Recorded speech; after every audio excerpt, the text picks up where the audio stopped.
dari ajaran para nabi. Ternyata sembahan orang Kristen itu adalah sosok terkutuk. Sedangkan yang dikutuk ini adalah pelaku dosa. Dan tadi saya sudah menunjukkan Kejadian 3 nomor 14, yang dikutuk itu adalah iblis. Berarti betullah ketika Yesus mengatakan dalam Yohanes 6 nomor 70, bukankah aku yang memilih engkau yang 12, satu di antaramu adalah iblis. Iblis yang terkutuk. Berarti kalau Anda menuduh Yesus yang disalib di atas pohon, berarti Anda sama dengan menuduh Yesus sama dengan iblis. Karena yang terkutuk hanya iblis, yang terkutuk hanya orang yang kerasukan iblis. Jadi saya rasa tidak perlu berpanjang lebar kita. Kesimpulannya, Kristen adalah penyembah iblis yang terkutuk di atas tiang salib. Selesai. Oke, brother. Ternyata pemahaman Anda tentang kata keterkutuk itu belum maksimal, brother. Ternyata kukira saudara Bang Zuma ini memiliki pengetahuan yang begitu luas tentang teologi, tetapi ternyata ya perlu Anda belajar lagi ya. Kenapa saya mengatakan begitu? Karena Anda memframing bahwa ketika iblis dikutuk, maka kutuk itu adalah iblis. Nah, Anda menyamakan kutuk itu adalah iblis. Nah, itu adalah dua kata, brother. Dua kata yang terpisah, brother. Nah, perlu saya ajari Anda tentang kata ini, brother ya. Memisahkan kata ya. Kutuk ya, itu adalah hukuman yang diberikan kepada iblis. Tuh ya, brother ya, dengar. Jadi itu adalah hukuman. Bukan berarti kutukan itu adalah iblis, bukan begitu, brother. Itu framing namanya itu. Jadi Anda salah dalam hal ini. Nah, jadi yang dimaksud kita harus pisahkan. Jadi yang dimaksud di sini adalah Yesus menanggung kutuk itu. Kutuk yang dimana diterima oleh siapa? Oleh Adam dan Hawa. Ya, kutuk itu, hukum itu adalah dosa, brother. Dosa itu berdasarkan Yesaya 64 ayat 6, ya. Demikianlah kami sekalian seperti seorang najis. Ya, najis. Kita ini najis di hadapan Tuhan.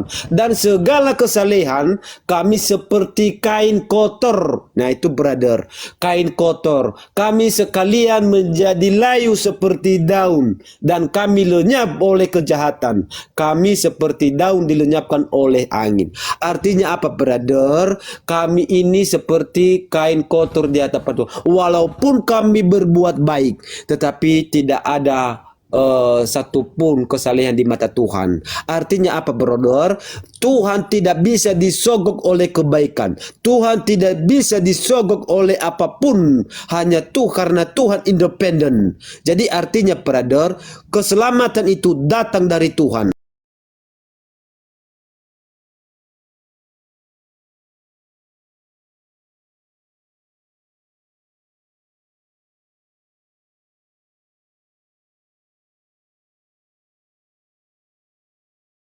Kita tetap melakukan dan mengerjakan keselamatan itu di dalam Kristus dengan takut akan Tuhan, brother. Nah, jadi begitu, brother. Jadi tolong belajar lagi lah ya tentang teologi supaya jangan muncul framing-framing yang begitu liar, brother. Itu saja. Silakan. Oke, baik. Saya belajar ya. Saya belajar. Setelah saya belajar, saya menemukan kesimpulan kutuk dalam bahasa Yunani itu adalah katarah. Dalam bahasa Ibrani disebut arar. Itu kutuk. Kutuk itu katara, kutuk itu adalah arar. Lalu kemudian Anda mengatakan kutuk itu adalah dosa, kutuk itu adalah najis, kutuk itu adalah kotor. Ya, kan di awal saya sudah katakan itu. Tak ada satu kata yang bisa kemudian disinonimkan dengan kata kutuk ini. Kutuk itu identik dengan kejahatan, keburukan, iblis. Kutuk itu iblis. Dengan jalan menjadi kutuk, dengan jalan menjadi kotor, dengan jalan menjadi najis, dengan jalan menjadi dosa, dengan jalan menjadi iblis. Saya akan menarasikan Al-Quran, wa iyada'una illa syaitanan marida. Yang Kristen sembah itu tidak lain adalah setan yang terkutuk. Itu kata kitab suci saya. Dan Anda mengatakan iya. Yesus yang terkutuk. Sembahan Anda itu terkutuk. Terkutuk berasal dari kata kutuk. Kutuk dalam bahasa Ibrani arar, dalam bahasa Yunani katara. Yang sama-sama cakupan muatannya adalah dosa, najis, kotor, iblis. Itu. Nah, Yesus menjadi iblis di atas tiang salib. Dengan jalan menjadi iblis. Lagi-lagi di dalam kitabnya orang Yahudi. Ulangan 27 nomor 26. Terkutuklah orang yang tidak menepati perkataan hukum Taurat ini dengan perbuatan. Yesus kemudian membatalkan semua hukum Taurat dengan dia mati di atas tiang salib. Maka Yesus sama dengan makhluk terkutuk. Berarti yang kamu sembah adalah manusia terkutuk. Itu poinnya. Lalu Anda mau pembelaan apa lagi? Sembahan Anda yang Anda sembah adalah makhluk terkutuk, makhluk kotor, makhluk najis, makhluk dosa, iblis. Lalu keselamatan apa dengan menyembah iblis? Keselamatan apa? Penyembah-penyembah iblis mau selamat? Gimana ceritanya? Nyembah iblis kok selamat? Ayo. Wa iyad'una ila syaitanan marida. Tidak percuma kitab suci saya menerangkan kepada orang-orang yang berakal. Ini Bible Anda yang mengatakan Kristus Yesus telah menebus Kristen dari kutuk hukum Taurat dengan jalan menjadi iblis. Masih kurang? Oke, udah.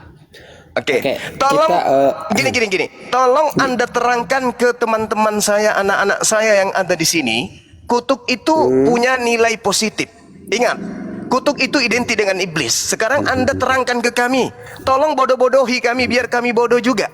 Bagaimana Anda bisa menjelaskan ke kami kutuk itu adalah kebaikan, kutuk itu adalah malaikat, kutuk itu adalah anugerah, kutuk itu adalah keselamatan. Tolong tunjukkan kepada kami biar kami ikut bodoh kayak Anda. Silakan. Kami tunggu. Oke saudara. Saya udah menjelaskan kutuk itu adalah hukuman, brother.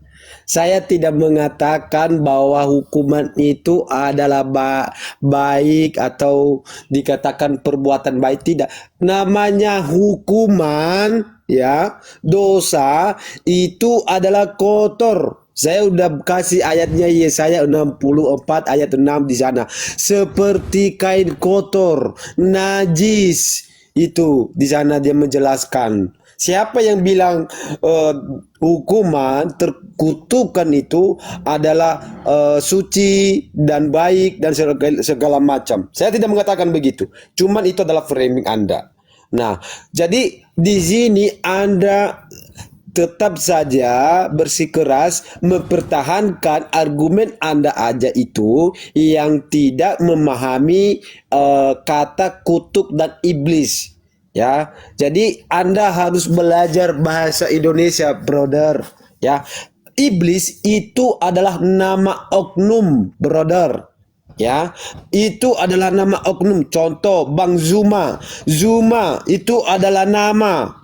Bukan berarti ketika Anda dikutuk, contoh Anda melakukan kesalahan, saya hukum Anda. Bukan berarti hukum itu saya tambahkan ke diri Anda, hukum Zuma. Tidak, tetapi hukum itu adalah sesuatu hal yang dijalankan. Ya, sesuatu hal yang dijalankan. Jadi itu dua hal yang bisa dipisahkan, brother. Ya, jadi Anda tidak, saya melihat di sini Anda tidak memahami kutuk dan iblis.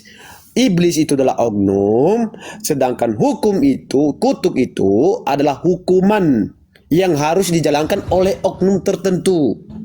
Nah, hukum ini ya ditanggung oleh Tuhan, yang harusnya ditanggung oleh manusia diambil alih oleh Tuhan. Karena kenapa? Sebaik apapun manusia di dunia ini tidak mampu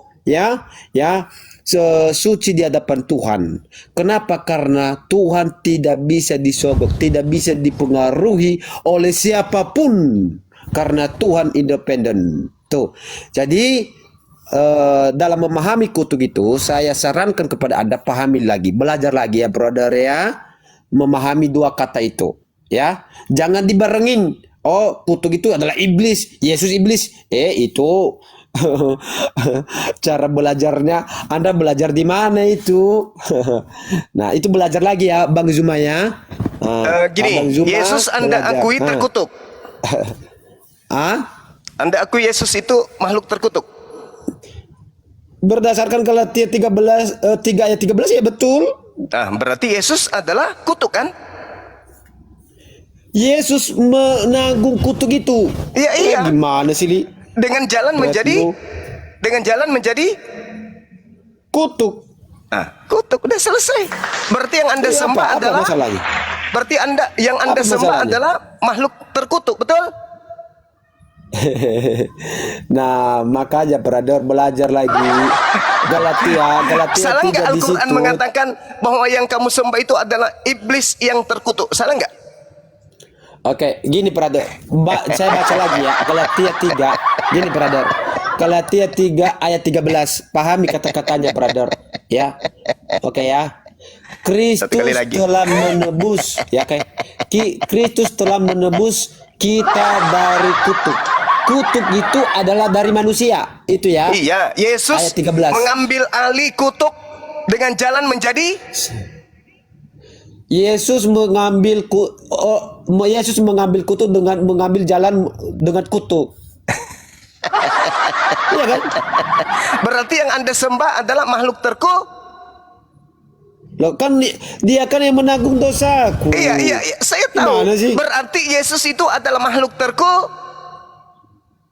Ya dia makhluk terkutuk betul. Bagus. Jadi Apa teman-teman masalahnya? sekalian, jangan pernah terpengaruh dengan agama Kristen menjual kasih. Kenapa? Sembahan mereka makhluk terkutuk. Apa akibatnya ketika manusia menyembah makhluk terkutuk? Anda tidak memahami apa itu kutukan, brother. Pahami dulu kata kutuk itu apakah apa. teman-teman masih dan mau pahami itu menyembah oknum itu makhluk siapa. terkutuk? Nih, orang cerdas Itu nih, orang suatu cerdas. kata yang perlu Sekarang hidup dipisahkan, serba brother. digital. Orang di mana-mana sudah internet. Orang di mana-mana sekarang sudah cerdas, sudah pintar. Sudah tidak lagi zamannya orang itu tidak sikat gigi. Sekarang udah canggih. Ya, bahkan bisa gigi Anda itu Brother. dikirim ke rumah sakit untuk disikat. Setelah itu pulang kembali ke rumah, tapi gigi palsu. Tapi masih ada Brother. orang yang rela-relanya menyembah makhluk terkutuk. Ini cupu.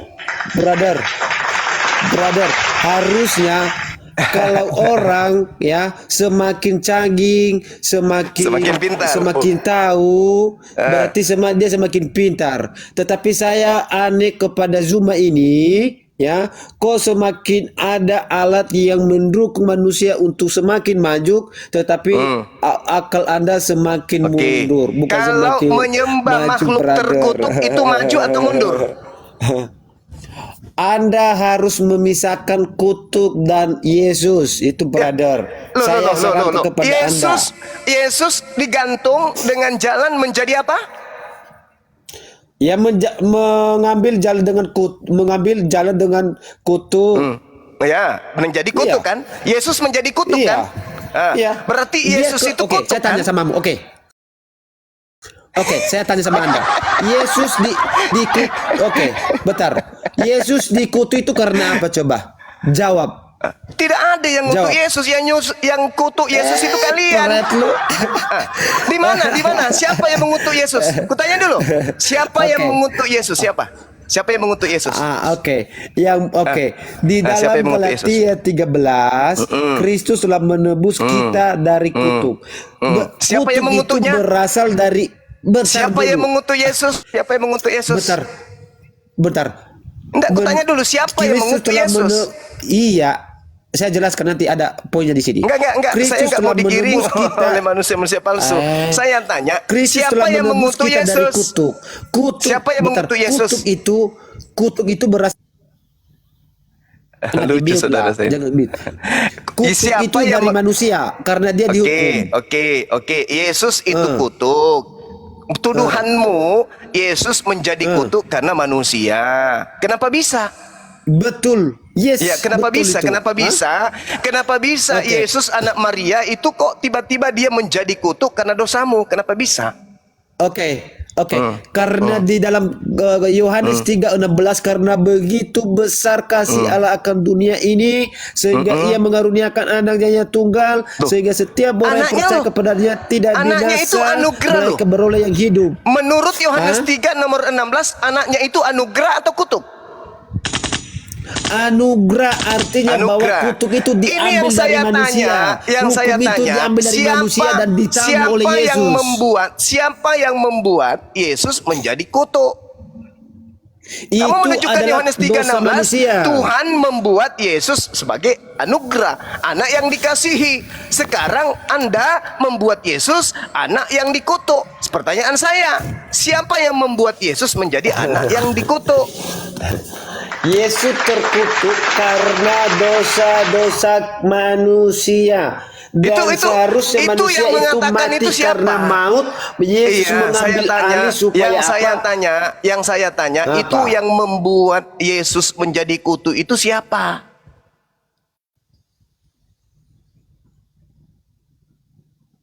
Siapa yang membuat anaknya Tuhan itu terkutuk? Sedangkan Tuhan mengatakan, anakku yang kukasihi, anakku yang kuberikan Dosa anugerah, manusia. anakku yang kumuliakan. Dosa manusia. Dosa manusia. Iya.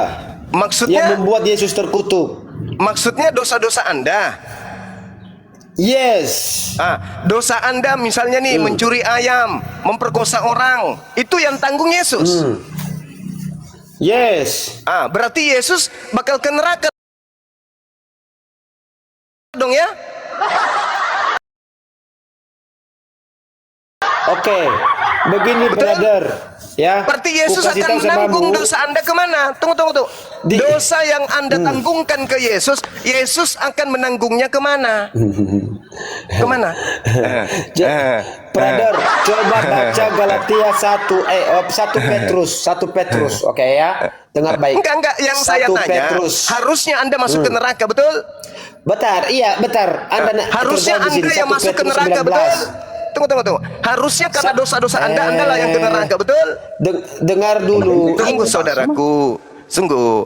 Harusnya dosa-dosa Anda mengantarkan Anda ke neraka, betul? Betul dong? Betul dong, karena dosa itu upahnya maut. Harusnya dosa-dosa Anda yang ke neraka. Menanggung itu, betul? Ayo dong. Jawab. Aku jangan di betul. mute lah. Jangan di mute. Iya, makanya kalau saya bicara, Bang, Anda diam. Anda bicara, saya diam. Oke? Diam. Dosa-dosa Anda mencuri, memperkosa, itu harusnya Anda yang membawanya ke neraka, betul? Betul. Tetapi ditanggungkan oleh Yesus. Yesus yang menanggung itu, betul? Iya, kutuk, betul. Berarti siapa yang ke neraka? Siapa yang ke neraka menanggung dosa Anda? Ya kan di Tuhan Yesus kan udah menanggung di atas kayu salib, bro. Udah selesai di atas. Saya tanya sama Anda sekali lagi, siapa yang menanggung dosa Anda ke neraka?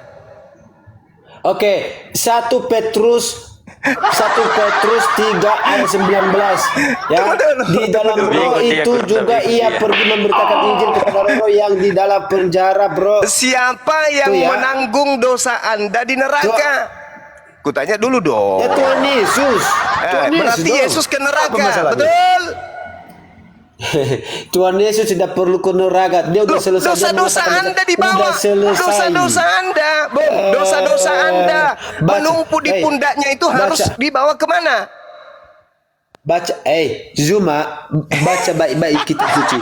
Dia mengatakan Tuhan Yesus di atas kayu salib sudah selesai. Iya, sudah selesai. Dosa-dosa kalian itu sudah ada sama Dia, udah ditanggung sama Yesus. Makanya Dia terkutuk. Yesus terkutuk tidak? Iya, karena dosa kita. Orang terkutuk itu di mana perginya? Dia udah mengatakan, dia udah menyelesaikan di atas kayu salib. Orang terkutuk itu kemana perginya? Selesai. Orang terkutuk itu kemana perginya? Ke surga atau ke neraka? Oke, saya menjawab di dalam 1 Petrus 3 di mana kemanakah Tuhan Yesus selama 3 hari di dalam kuburan. Itu tak ada terjawab. hubungannya. Kalau yang masuk ke kubur itu brother. penggenapan, saudara. Saudara, kalau Brad. 1 Petrus 3 itu penggenapan Yesaya 14 nomor 15 ke alam Kok Anda tidak terima kubur, ke dalil alam saya? orang mati akan kuturunkan engkau. Siapa engkau? Itu Lucifer, iblis. Anda kok nggak terima dalil saya sih? Saya terima. Itu malah menguatkan. Coba saya bacakan ya, Menguatkan. Coba gini, Bung. Anda mengatakan Yesus ke alam kubur kan? Yes. Oke, sekarang baca Yesaya. Lucifer itu kemana perginya? Ketika iblis ingin menyamai Tuhan, ternyata Tuhan membanting iblis itu masuk ke alam maut. Coba baca Yesaya 14. Ayo. Belajar. Itu tempatnya yang kekal. Itu tempat iblis yang kekal. Nah, ini pertanyaannya apa sekarang, kata Tuhan? Dengar. apakah Sebaliknya, dengarkan. Yesaya 14 terhadap iblis. Sebaliknya ke dalam dunia orang mati engkau diturunkan ke tempat yang paling dalam di liang kubur. Engkau akan dilepaskan. Ini siapa ini? Lucifer. Lucifer itu apa? Iblis yang kau sembah di tiang salib itu. Apa tadi? Kau akuikan? Itu iblis. Berarti apa yang saya katakan yang kau sembah itu makhluk terkutuk, itu iblis. Makanya Al-Quran mengatakan wa iyaduna illa syaitanam marida. Yang Kristen sembah itu tidak lain hanyalah iblis yang terkutuk. Nah, Anda menguatkan 1 Petrus 3 dia turun ke alam maut melakukan penginjilan. Tidak, itu menggenapi nubuatan Yesus di dalam Matius 12 38 40 dan juga 43 45. Nah, itu. Pahami itu. Zuma, Anda apa sih yang Anda makan kok sampai segini pintarnya? Masya Allah. Jadi itu Pintar dalil, tapi Bung. kelihatan bodoh betul. Saya Ini bisa dalil, bilang sama Bung. Anda. Ini dalil. Saya tidak menghujat, saya tidak menista. Orang menyaksikan Iya. mulut Anda sendiri karena kodrat kemanusiaan Anda mengantar Anda mengakui yang dikutuk itu adalah Yesus dan yang kutuk itu ada iblis, dosa, kemudian najis, kotor. Anda paparkan semua. Oke. Dan lagi-lagi Anda Iya. menampakkan dia turun ke alam maut. Betul, Yesaya 14 nomor 15 nomor 16, ke dunia orang mati engkau akan diturunkan kemudian disebabkan karena kau ingin menyamai Tuhan yang maha tinggi. Ah, itu iblis.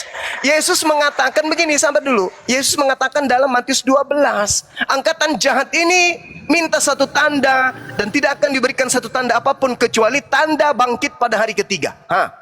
Berarti 3 hari dia ke alam maut. Oke, udah. Siapa dia? Iblis. Berarti yang kau sembah di atas pohon itu iblis. Al-Quran, kitabnya orang Yahudi dan kitabmu membuktikan itu secara data. Demikian. Takbir.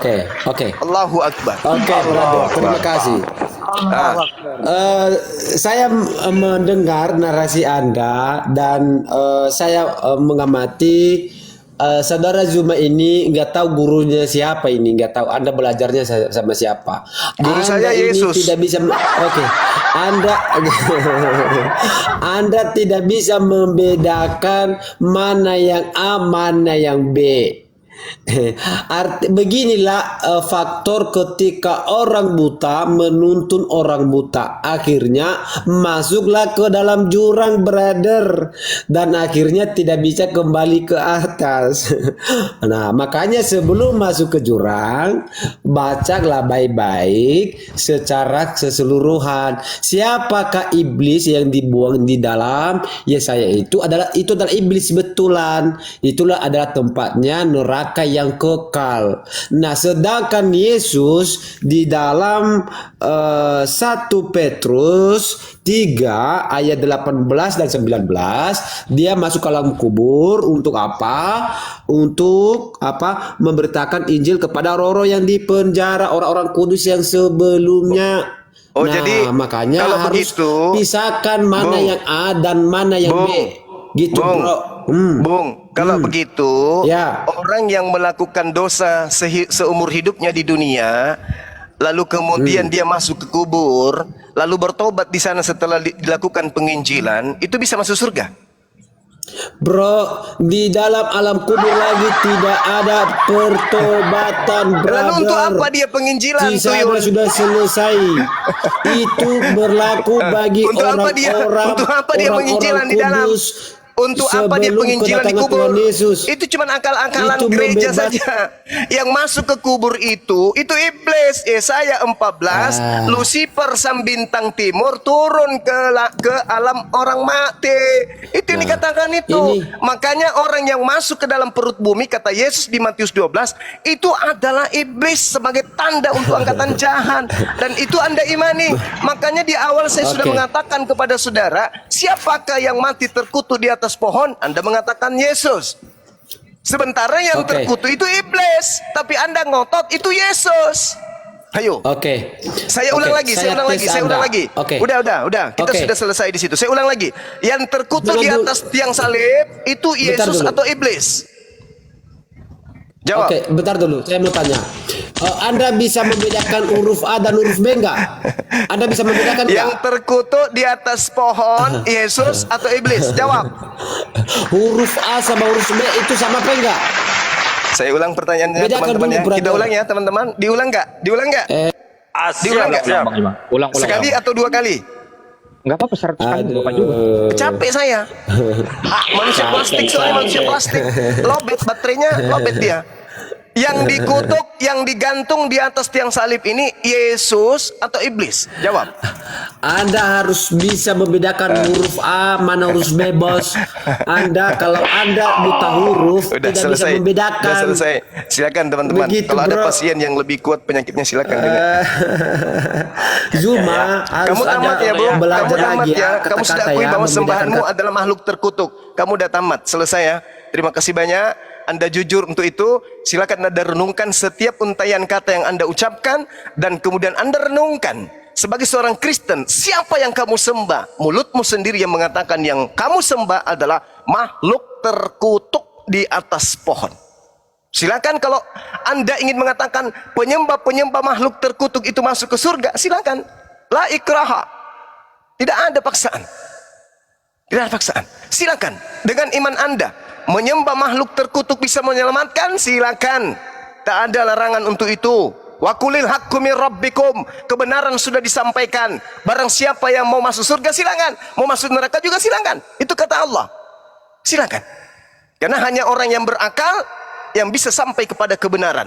Orang yang tidak menggunakan akal tidak bisa sampai kepada kebenaran. Sedangkan Al-Qur'an 99% itu perintahnya, instruksinya adalah ilmu. Makanya dikatakan ikra. Apa makna daripada ikra? Berilmulah. Berpengetahuanlah. Itu perintah Quran. Ikra. Dan saya membimbing Anda untuk belajar, untuk membaca, untuk berpengetahuan. Tapi ternyata Anda nggak bisa. Meskipun Anda sudah menjebak diri Anda sendiri, minimal saya berterima kasih dong. Pekerjaan saya diringankan. Dengan Anda mengatakan bahwa yang Anda sembah adalah makhluk terkutuk, pekerjaan Bang Suma untuk menyadarkan para pasien itu dimudahkan. Oke, terima kasih. Saudara siapa namanya tadi? Ya Dahu. Terima kasih banyak. Mudah-mudahan Anda bisa merenungkan betapa jauh Anda jatuh ke dalam lembah kenistaan, menyembah kepada makhluk yang terkutuk. Sedangkan pencipta alam semesta subhanahu wa ta'ala, maha suci, maha tinggi, mustahil makhluk apalagi terkutuk. Demikian. Silakan teman-teman, kalau ada pasien baru dinaikkan. Siap. Abada. Selamat siang Armando. Pak Rema. Assalamualaikum warahmatullahi wabarakatuh. Waalaikumsalam. Waalaikumsalam. Waalaikumsalam warahmatullahi wabarakatuh. Halo Bang Suma. Wah. Ya. Gimana Bang? Iya.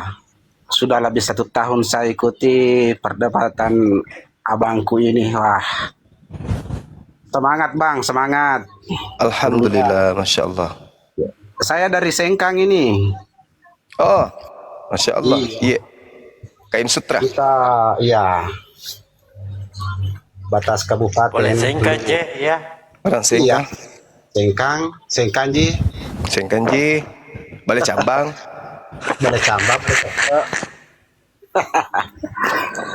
Itu susahnya oteng-oteng ini mungkin otaknya kebalik ya, Bang Suma. Oteng-oteng Bang Suma.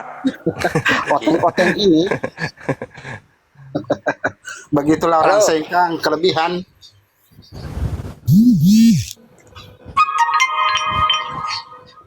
Halo. Ya, halo. Ya, halo. Salah sambung. Ya, tadi aku udah dengar paparannya Mr. Juma yang tanggung ya. Tanggung, saya bilang kenapa? Ceritakan tentang Yesus hanya di tengah. Nggak bicara tentang Yesus secara selesai.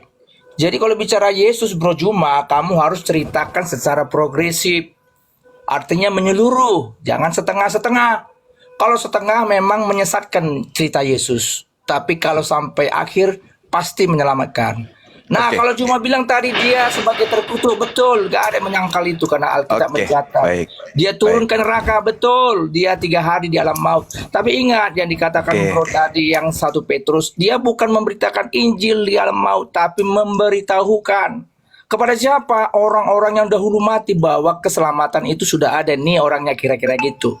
Tetapi setelah itu Bapa di sorga membangkitkan dia, mengeluarkan dia dari sana. 3 hari dia di sana, lalu dihidupkan kembali, dikasih tubuh yang baru. Lalu 40 hari kemudian dia naik ke sorga, dan sebelum naik ke sorga dia berkata, kepadaku telah diberikan segala kuasa di sorga dan di bumi. Nah, tidak itu kata ada siapa? jalan lain untuk keselamatan selain Yesus Itu kata siapa digenapi. itu, Bang? Yesus mengatakannya.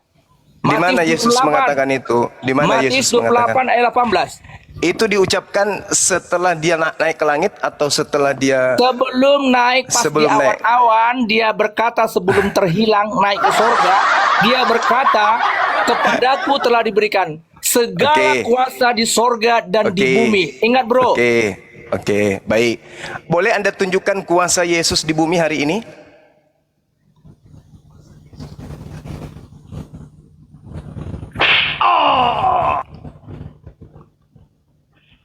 Setelah dia terangkat ke langit, kenapa Yerusalem tidak bisa menjadi Kristen?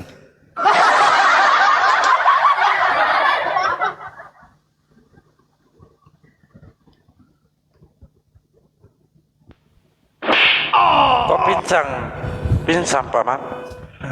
Jawab.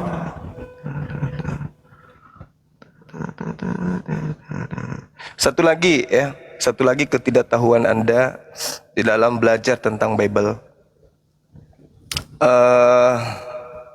Tadi Anda mengatakan bahwa Yesus itu tidak melakukan penginjilan di alam kubur. Itu adalah apakah Anda ini mau kamu membantu harus saya setan? nggak tahu. Cuma tolong jangan di mute saya. Enggak, harus belajar dulu. Nah, kamu yang nggak tahu tentang Yesus. Kalau mau kenapa? belajar kamu itu, taunya sampai setengah jalan Bang, aja. Bang, kalau mau Setengah belajar jalan, itu kamu bilang tahu tentang jujur. Yesus, tapi Jujur tidak kalau sampai mau belajar menyeluruh. ke Bang Suma jujur. Jangan gitu caranya. Enggak, 1 kamu Petrus modelnya 4 nomor begitu 6. tadi sama teman saya dengar dari 1 tadi. Petrus 4 nomor 6 di situ dikatakan Yesus melakukan penginjilan kepada orang-orang yang mati. Anda Penginjilan mengatakan di situ tidak. jangan kau harap beritakan tentang dirinya lagi, enggak ada. Itu kan asumsi dia Anda aja. memberitahukan. Itu kan asumsi. Itu asumsi Bukan Anda. asumsi, enggak. Itu asumsi. Karena Enggak, di enggak dalam mungkin. kitab Anda sendiri Jadi mengatakan kenapa? Yesus melakukan penginjilan. Kenapa Anda tambah-tambah? Intinya Yesus melakukan penginjilan di dunia orang mati udah selesai. Anda mau apa? Robek itu Bible. Kalau salah, robek Bible-nya. Di situ diterangkan Yesus melakukan penginjilan kepada orang-orang mati. Dalil kok dibantah gimana sih? Makanya kalau orang itu menyembah makhluk terkutuk, pasti terkutuk juga pola pikirnya. Sama seperti saudara saya ini. Tafsirannya itu memang salah, tafsirannya. Saya akui. Itu Nah, bukan begitu penginjilan dong, lalu dia jujur dong beritakan akui, Injil. begitu dong. Iya, memang itu salah. Jadi Ya, dia udah, lebih tepatnya memberitahukan. Jadi bahwa janji tentang keselamatan itu, ini loh, ini saya. Kira-kira gitu itu bahasanya. Jadi bukan memberitakan lalu ada keselamatan yang lain. Dan itu Lalu pun- apa? Apa yang dimaksud dan itu pun, penginjilan? nah, sebentar nih. Apa yang dimaksud penginjilan itu apa? Nah, ini bicara tentang bukan lagi sama mereka, karena Injil itu bagi pengikut Yesus loh. Bagi sebelum dia, bukan Injil. Dalam alam roh itu Yesus pergi memberitakan Injil kepada roh-roh yang ada di dalam penjara, yaitu kepada roh-roh yang dahulu pada waktu Nuh tidak taat kepada Allah. Penginjilan. Berarti apa tujuan penginjilan ini? Mengajak orang-orang ini lebih percaya kalau dia itu adalah apa? Makhluk terkutuk yang mati dikutuk di tiang pohon. Kan saya begitu jelaskan poinnya. ini. Itu bukan, itu sebenarnya salah. Saya akui itu kesalahan terjemahan dari terjemahan ya. Itu bukan teks originalnya. Terjemahannya itu salah. Kita Jadi kaji bukan originalnya boleh? seolah-olah ini seolah-olah Kita ada kaji lagi originalnya, Bang. keselamatan. Gak ada. Jadi dia hanya memberitahukan sama penginjilan itu suatu hal yang berbeda. Loh, gimana ini? Gimana Anda harus menafikan sebuah pemberitaan dalam kitab saudara sendiri yang menceritakan makanya saya beliau bilang melakukan tadi, penginjilan? beritakan Yesus itu jangan setengah. Kalau kau ceritakan setengah, betul, saya akui kamu benar setengah, tapi tidak ending sampai Tunggu dulu. ceritanya akhir. Oke, Anda kan Yesus mendengarkan itu pada tadi. hari yang ketiga dibangkitkan. Ingat itu tanda dibangkitkan. untuk siapa, Bang? Menurut Yesus bangkit hari ketiga itu tanda untuk siapa? Bukan tanda, itu penggenapan. Hanya apa? Yesus Itu memang mengatakan, dijanjikan. Yesus sudah 3 mengatakan, kali. sabar, Yesus tahan sudah 3 kali ketidaktahuan Anda, berkata di dalam tahan. Jangan hanya bermodalkan nyerocos dan kepercayaan saja. Saya hargai nyerocos kepercayaan lah, Anda. kamu yang nggak- Kepercayaan Anda kalau mau Anda lakukan di gereja aja. Kita uji di sini, Bang. Kita uji di sini. Iya, kita uji. Ya, kita uji. Yesus mengatakan di dalam Matius 12 nomor 38. Angkatan jahat ini minta tanda. Angkatan tidak setia ini minta tanda. Apa tanda yang diberikan kepada mereka? Ayo. Bangkit pada hari ketiga, Bung. Itu tanda untuk angkatan jahat. Berlaku enggak tanda ini untuk angkatan baik? Angkatan benar, berlaku enggak? Enggak, kamu salah, bukan ke sana maksudnya. Anda. Udah, gimana sih? Gimana Nah, Anda kamu mengatakan nafsirnya saya itu salah? sembarangan. Itu ucapan Yesus. Angkatan jahat ini dan angkatan tidak setia ini minta satu tanda dan tidak akan diberikan satu tanda apapun kecuali tanda Yunus. Sebab Yunus 3 hari 3 malam di perut ikan. Begitu Ya, itu juga Yunus anak manusia 3 hari 3 malam di perut bumi. Berarti ada kebangkitan, betul? Ada kebangkitan. Itu tanda untuk siapa? Tanda bahwa kita itu apa yang disampaikan. Kok kita kepada pula? Kamu aja perbuatan kawan, yang disampaikan, tandanya- kamu aja. Enggak, gini bro. Angkatan Ya, gini ya. jahat. Nggak Itu ada. tanda untuk angkatan jahat. Bukan. Biarkan saya jelaskan dulu.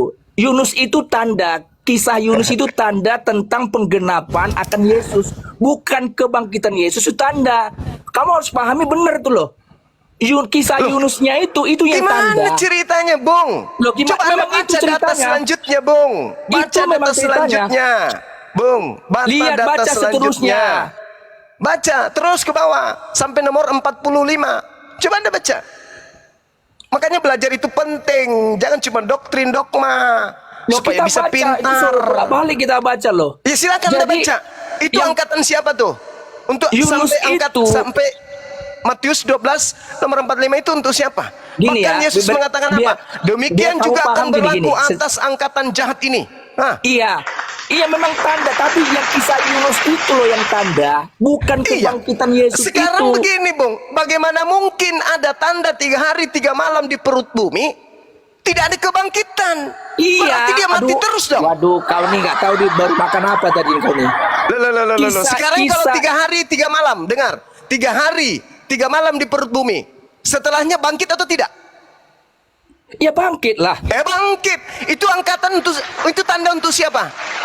Bukan itu tanda Yunusnya itu loh. Dengar dulu nih, karena kamu nih ya terus Apa? ngomong jadi nggak Apa? bisa dengar kau dengan baik. Coba dengar dulu baik ya, Kalau dengar hanya ya. mengatakan 3 hari 3 malam di perut bumi ya sudah selesai.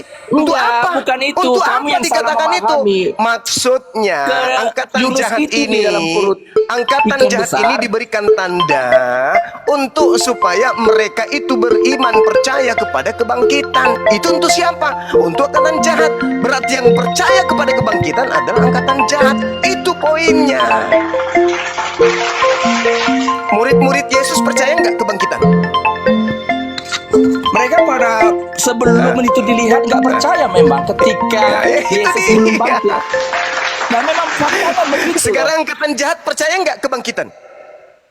Kalau gimana? Angkatan jahat percaya nggak kebangkitan? Siapa angkatan yang jahat? Ya, baca makanya 43, Nah makanya tanda orang 45. jahat itu yang konteks di situ loh. Siapa yang di situ? Orang-orang Farisi. Ya orang Saduki. Farisi. Baca 43 dan 45 supaya Anda Oke, cerdas. kita buka. Ayo kita silakan. buka. Di mana Silakan. ayatnya? Silakan. Tanda Yunus ya. Ya. Jadi yang dimaksud itu Yunus itunya tanda bukan kebangkitannya. Kita tengok dulu. Ya santai aja bro, santai aja. Justru karena saya santai makanya saya lucu. Iya ya. Iya, silakan. Silakan. Oke. Tetapi jawabnya kepada mereka ya itu dalam Matius 12 ayat nomor 39 ya. Tetapi jawabnya kepada mereka, angkatan yang jahat dan tidak setia ini, nah harus kau pahami itu loh Juma. Iya, Ini itulah yang maksudnya Paulus, siapa? pendiri Tengok agamamu. di belakang, di atasnya.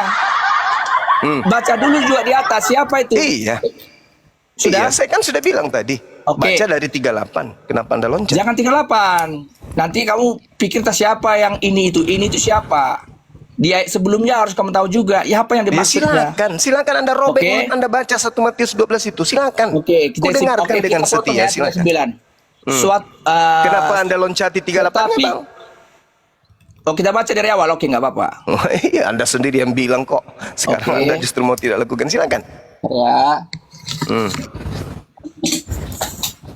Kita masuk ke natsnya ya, ke dalam Matius tadi ya. Aduh, panjang kali, Bang. Ya sabarlah belum. Anda baru mau baca. Kita udah tamat. Oke, kita akan baca. Silakan. Kalau perikop judulnya memang disebut situ Yesus dan Beelzebul ya. Tapi panjang sekali sih memang. Tapi ayat 33 ya, saya ulangi di situ. Jika suatu pohon kamu katakan baik, maka baik pula buahnya. Jikalau suatu pohon kamu katakan tidak baik, maka tidak baik pula buahnya. Sebab dari buahnya pohon itu kamu kenal. Hai kamu keturunan ular beludak. Nah, siapa yang dimaksud itu? Nanti baca di atas. Itu orang-orang Farisi, orang Saduki. Yang percaya kepada penyaliban. Hai kamu orang enggak. Nah, kamu yang Oh iya tafsir. dong. Oh iya, Ini nanti narasi, aku baca. bro. Ini Anda membaca di mana ini? Anda baca Matius berapa ini? Matius 12. Ya, sekarang Anda 38-nya Anda baca. Iya, makanya kau harus gini. Ini nggak bisa lepas dari ayat sebelumnya. Nah, kalau Iya, kau coba- 38 kan? Iya. Ya udah, Sebelum itu baca. kamu harus tahu juga ayat sebelum, tahu nggak ayat sebelumnya? Berarti ayat 37, 36, 35 itu. Alamak. Beda perikop itu, Gurunda. Beda perikop itu. Enggak, memang itu enggak. Itu kan perikop pemisahan dari LAI, saya tahu. Cuma ini cerita ini kan tidak dipisah-pisah sebenarnya kan nggak seperti ini dipisah-pisah. Jadi satu cerita semua ini cuma supaya gampang dimengerti dikasihlah perikop-perikop. Tapi bukan terlepas ceritanya ini satu sama yang lain. Iya, Memang silakan tidak Anda mau baca dari data mana saja silakan. Saya siap Oke. dengar. Silakan. Ayat 38 tadi ya. Ayat Masya 35. Allah. 34. Hai kamu keturunan ular beludak. Bagaimanakah kamu dapat mengucapkan hal-hal yang baik sedangkan kamu sendiri jahat? Karena yang diucapkan mulut meluap dari hati. Orang yang baik mengeluarkan hal-hal yang baik dari perbendarahannya yang baik. Dan orang yang jahat mengeluarkan hal-hal yang jahat dari perbendaharaan yang jahat. Tetapi aku berkata kepadamu, setiap kata sia-sia yang diucapkan orang harus dipertanggungjawabkannya pada hari penghakiman. Karena menurut ucapanmu engkau akan dihukum. Dibenarkan maksudnya. Dan menurut ucapanmu engkau akan dihukum. Pada waktu itu berkatalah beberapa ahli Taurat dan orang-orang Farisi. Nah ini ingat nih ya. Ayat 38-nya tadi. Pada waktu itu berkatalah beberapa ahli Taurat orang Farisi kepada Yesus. Guru, kami ingin melihat suatu tanda daripadamu. Tetapi jawabnya kepada mereka, angkatan yang jahat dan tidak setia ini menuntut tanda-tanda. Tetapi kepada mereka tidak akan diberikan tanda dalam tanda selain tanda dari Yunus. Nah, berarti yang dimaksud orang jahat itu siapa? Orang Farisi dan orang Saduki yang bertanya. Lalu Tuhan lanjutkan perkataannya apa? Sebab seperti Yunus. Nah, itu tandanya. Sebab seperti Yunus tinggal di dalam perut ikan 3 hari 3 malam. Demikian juga anak manusia akan tinggal di dalam rahim bumi hingga hari 3 malam. Nah, ayat selanjutnya kalau kita baca dikatakan Pak 2, pada waktu penghakiman, ratu dari selatan itu akan bangkit bersama angkatan ini dan ia akan menghukum juga. Sebab ratu itu datang dengan dari ujung bumi mendengar hikmat Salomo. Sesungguhnya yang ada di sini lebih dari Salomo. Ayat 41 ke atas. Pada waktu penghakiman, orang-orang Niniwe akan bangkit bersama angkatan ini menghukum juga, sebab orang-orang Niniwe ini bertobat setelah mendengar pemberitaan Yunus, dan sesungguhnya yang ada di sini lebih daripada Yunus. Jadi Yunus itu tanda untuk mereka membuktikan ada, kalau kita mau ke suatu tempat, tandanya apa? Oh, ini ada pohon, tapi tujuannya ke rumah. Berarti bukan rumah itu tanda, tapi pohon itunya tanda. Nah, kisah Yunus itulah tanda bahwa apa yang akan terjadi pada Yesus itu bukan kebangkitan Yesus itu tanda. Kebangkitan Yesus itu penggenapan apa yang diucapkan Yesus sendiri. Jadi Yunus itu itulah tandanya bahwa apa yang kukatakan betul, bahkan seperti Yunus. Nah, seperti itulah aku. Tapi untuk kalian itulah tandanya. Kalau nggak percaya kau, berarti sudah nggak percaya lagi yang lain. Jadi bro, saya lihat tadi bagaimana bro menjelaskan Yesus itu benar tapi setengah. Saya tidak mengatakan yang kau sampaikan itu salah. Enggak, setengah. Beda ya. Jadi gini, harus progresif bro. Ini pesan saya samamu. Kalau menyampaikan, kalau kau berani bicara tentang Yesus, harus kau berani menyampaikannya secara progresif, menyeluruh. Oke, baik. Kalau enggak, kamu Oke. menyesatkan. Jangankan kamu, Oke, baik, pendeta-pendeta baik, sekalipun baik. akan Baik, Bung, baik. Nggak usah kau berkhotbah di sini. Levelmu masih di bawah. Ya, bukan orang kayak kamu itu yang mau ngajarin saya, Bung. Maaf ya. Sekarang kalau Anda berbicara mengenai progresif, Yesus mengatakan nih, oke, di dalam Yohanes 16, Lukas 21 nomor 8, Matius 23. Waspadalah terhadap nabi-nabi palsu yang datang kepadamu, menyamar seperti domba, tapi sesungguhnya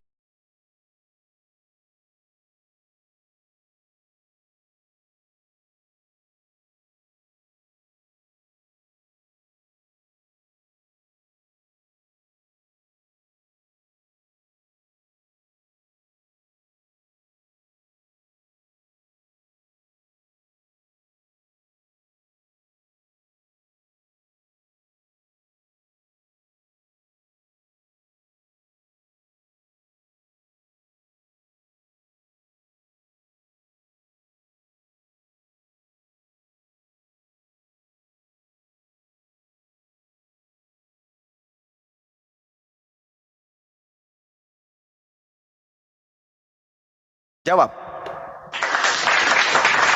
Jangan loncat seperti kutu.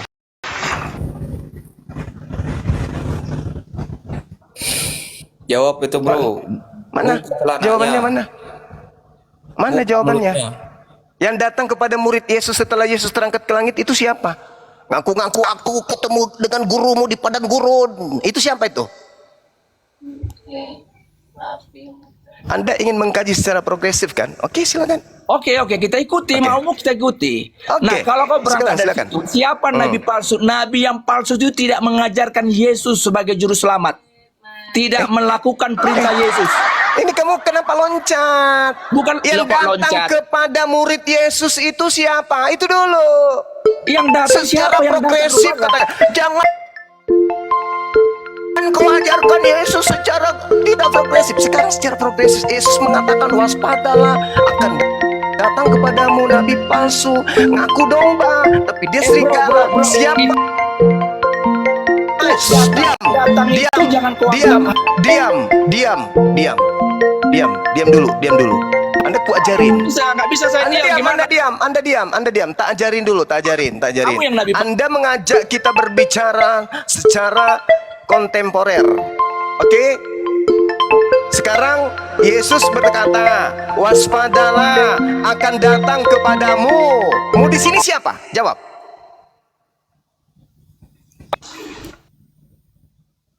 Mana Jangan saja kau- mood ini? Ya, mu di sini siapa, Bung? Makanya moderator ini sportif. Mau di Bang. situ Disuruh siapa, menjawab tapi di mood. Silakan. Mu di situ siapa? Saya tanya dulu, murid Yesus apakah ke-12 rasul? Mulai ngaco dia. Lah kok ngaco, saya tanya sama lu. Makanya kamu belajar benar Juma. Gak usah melebar, gak usah melebar kemana-mana. Kita ambil. Kamu yang ngaco. Kamu ngaco Juma. Bang, kalau Yang ditanya datang dijawab. kepada, kutanya dulu, mu di situ siapa? Ya murid-muridnya orang percaya kepada Yesus kan. Itu angkatan pertama, angkatan kedua, angkatan ketiga atau siapa? Lihat dulu waktu dia khotbah, apa hanya untuk rasul-rasul atau kepada semua orang? Saya tanya, itu angkatan Kok baca pertama dulu ayat atau itu? siapa? Katanya Baca. progresif, nanti Dengar ditertawakan dulu. sama orang. Iya. Kamu ditertawakan sama Kristen Nggak, lain. Kalau progresif itu berarti sesuai progres. Jangan kau loncat-loncat. Oh, Aku tahu mengambil progresif. sesuatu. Aduh, Bung, diam dulu, Bung. Kamu mengambil sesuatu yang masih Itu, kau jangan tambah-tambahkan, kau nabi palsu. Ada si Paulus di situ. lalu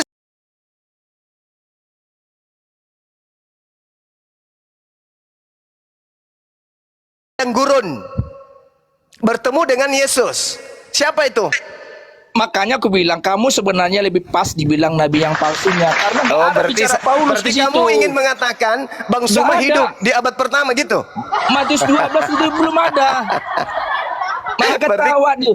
Bikin malu Berarti kau kamu cuma. ingin mengatakan, Bung, kau ingin mengatakan Bang Suma itu hidup di abad pertama gitu? Enggak, kau tuh bikin malu karena itu nggak ada bicara Paulus. Iyalah, pasti kamu malu lah aku buat. Bukan kamu yang malu, kamu membicarakan hal yang nggak ada di situ.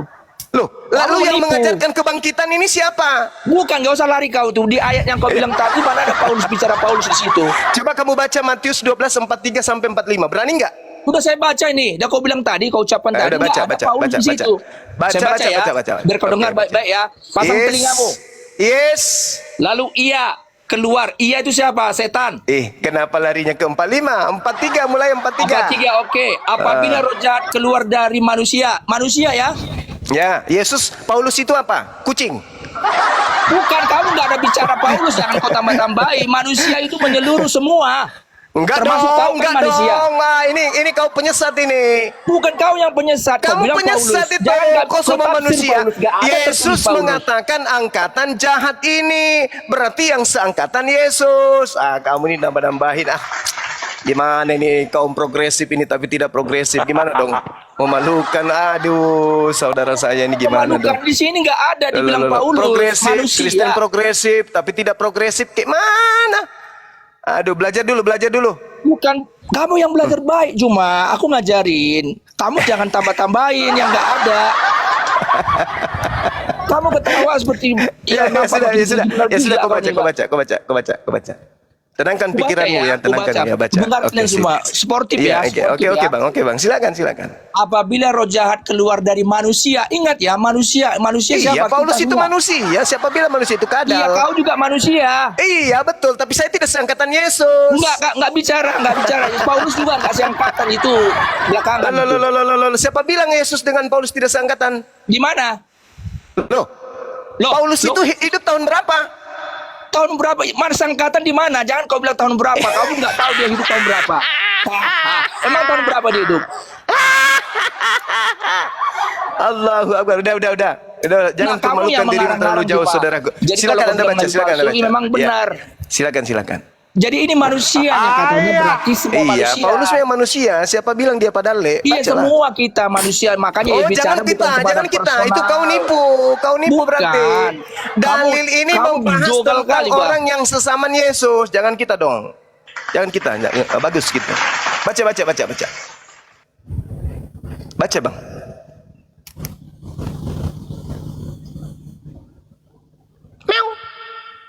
Tante, baca Ya udahlah, Tante. kalau Juma nggak bisa nyambung, memang saya lihat saya pun jadi apa nih? Jadi tambah bodoh saya diskusi sama Jum. Oke ya, saya izin ya, maaf ya bro ya, agak naik nih, ya. Oke, Jadi saudara bodoh Rema, kenapa? thank Yang you, ngajar thank you. itu bodoh, gurunya Thank you, nggak bisa Bang. baca Nanti yang kalau benar. mentalnya sudah kuat baru cari Bang Suman lagi. Boleh. Iya, kamu Istirahat yang aja nggak dulu. siap. Orang manusia kok dibilang Paulus.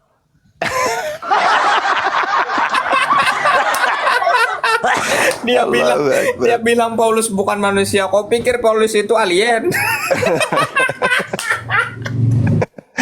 Oke, ada lagi pasien, silakan dinaikkan. Kalau ada yang mau ambil alih, dokter yang lain silakan. Nah, saya cari lagi. Satu-satu naik. Karena banyak sih yang minta permintaan.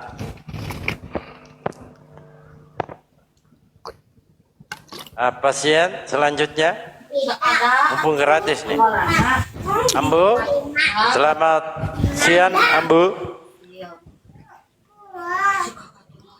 Ambu.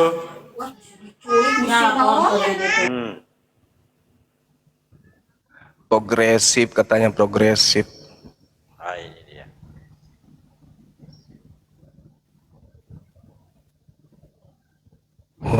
Mr. Bro. ولا تسخروا بآياتي ثمنا قليلا.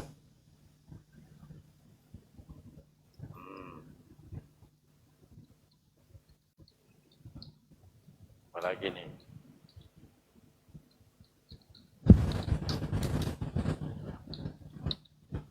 Roy.